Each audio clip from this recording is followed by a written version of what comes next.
US house of ਰਿਪਰੈਜ਼ੈਂਟੇਟਿਵਜ਼ ਉਹਨਾਂ ਨੇ ਕੱਲ ਜਿਹੜਾ ਇੱਕ ਲੈਜਿਸਲੇਸ਼ਨ ਆ ਉਸ ਨੂੰ ਪਾਸ ਕੀਤਾ ਆ, ਜਿਸ ਵਿੱਚ ਇੰਡੀਆ ਨੂੰ ਵਿਸ਼ੇਸ਼ ਤੌਰ ਦੇ ਉੱਤੇ ਵੇਵਰ ਯਾਨੀ ਕਿ ਛੋਟ ਦਿੱਤੀ ਗਈ ਆ। ਜਿਹੜਾ ਕਾਟਸਾ ਦਾ ਸੈਂਕਸ਼ਨਸ ਐਕਟ ਆ ਉਸ ਦੇ ਵਿੱਚੋਂ ਕਾਊਂਟਰਿੰਗ ਅਮਰੀਕਾਜ਼ ਐਡਵਰਸਰੀਜ਼ ਥਰੂ ਸੈਂਕਸ਼ਨਸ ਐਕਟ ਉਸ ਦੇ ਵਿੱਚੋਂ ਛੋਟ ਦਿੱਤੀ ਗਈ ਆ। ਭਾਰਤ ਤੇ ਰੂਸ ਦੇ ਦਰਮਿਆਨ ਬੀਤੇ ਕੁਝ ਸਮੇਂ ਪਹਿਲਾਂ S-400 ਜਿਹੜਾ ਮਿਜ਼ਾਈਲ ਸਿਸਟਮ ਆ ਉਹਨਾਂ ਦੀ ਡੀਲ ਹੋਈ ਸੀ। ਅਮਰੀਕਾ ਉੱਦਾਂ ਅਜਿਹੇ ਐਕਟ ਨੂੰ ਜਿਹੜਾ ਉਹ ਚੰਗਾ ਨਹੀਂ ਸਮਝਦਾ, ਮਾੜਾ ਸਮਝਦਾ ਆ। ਪਰ ਭਾਰਤੀ ਮੂਲ ਦਾ ਰਿਪਰੈਜ਼ੈਂਟੇਟਿਵ ਰੋ ਖੰਨਾ ਉਸਨੇ ਇਸ ਵਿਸ਼ੇਸ਼ ਛੂਟ ਦੀ ਹਾਊਸ ਤੋਂ ਮੰਗ ਕੀਤੀ ਆ।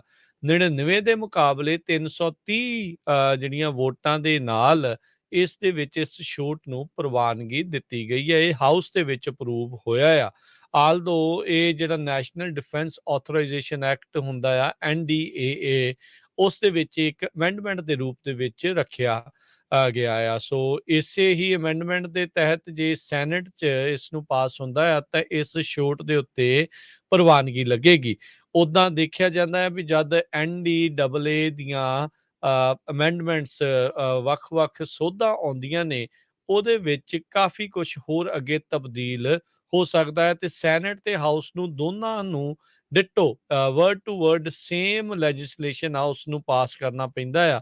ਫਿਰ ਹੀ ਉਸ ਤੋਂ ਬਾਅਦ ਦੇ ਵਿੱਚ ਇਹ ਕਾਨੂੰਨ ਬਣਦਾ ਆ। NDAA ਦੇ ਤਹਿਤ $800 ਬਿਲੀਅਨ ਦੀ ਜਿਹੜੀ ਡਿਫੈਂਸ ਸਪੈਂਡਿੰਗ ਆ ਉਸ ਦੇ ਉੱਤੇ ਸਿਆਹੀ ਜਿਹੜੀ ਉਹ ਲੱਗਦੀ ਆ, ਹਰੀ ਝੰਡੀ ਉਸ ਨੂੰ ਮਿਲਦੀ ਆ। ਯੂਐਸ ਜਿਹੜੇ ਰੋ ਖੰਨਾ ਆ ਉਹ ਕਹਿੰਦੇ ਨੇ ਵੀ ਯੂਐਸ ਤੇ ਅਮਰੀਕਾ ਉਹਨਾਂ ਦਾ ਜਿਹੜਾ ਸਮਝੌਤਾ ਆ, ਸਾਂਝਾ ਉਹਨਾਂ ਦੀ ਪਾਰਟਨਰਸ਼ਿਪ ਆ, ਉਹ ਬਹੁਤ ਡੈਮੋਕ੍ਰੇਟਿਕ ਵੈਲਿਊਜ਼, ਲੋਕਤੰਤਰ ਜਿਹੜੀਆਂ ਵੈਲਿਊਜ਼ ਆ ਉਸ ਦੇ ਵਿੱਚ ਜੁੜੀ ਹੋਈ ਆ।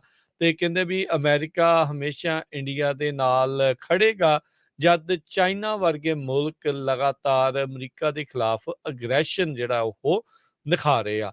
ਸੋ ਭਾਰਤ ਨੂੰ ਨਾਲ ਲੈ ਕੇ ਅਮਰੀਕਾ ਜਿਹੜਾ ਆ ਉਹ ਚੱਲਣਾ ਚਾਹੁੰਦਾ ਆ। ਇੰਡੀਆ ਕਾਕਸ ਦੇ ਉਹ ਵਾਈਸ ਚੇਅਰਮੈਨ ਦੇ ਵਜੋਂ ਵੀ ਕੰਮ ਕਰਦੇ ਨੇ, ਵਾਈਸ ਚੇਅਰ ਦੇ ਉੱਤੇ ਉਹ ਨਿਯੁਕਤ ਨੇ ਤੇ ਕਹਿੰਦੇ ਵੀ ਸਾਡੀ ਕੋਸ਼ਿਸ਼ ਆ ਅਮਰੀਕਾ ਤੇ ਭਾਰਤ ਦੇ ਦਰਮਿਆਨ ਜਿਹੜੇ ਸੰਬੰਧ ਆ ਹੋਰ ਮਜ਼ਬੂਤ ਜਿਹੜੇ ਆ ਉਹ ਹੋਣ।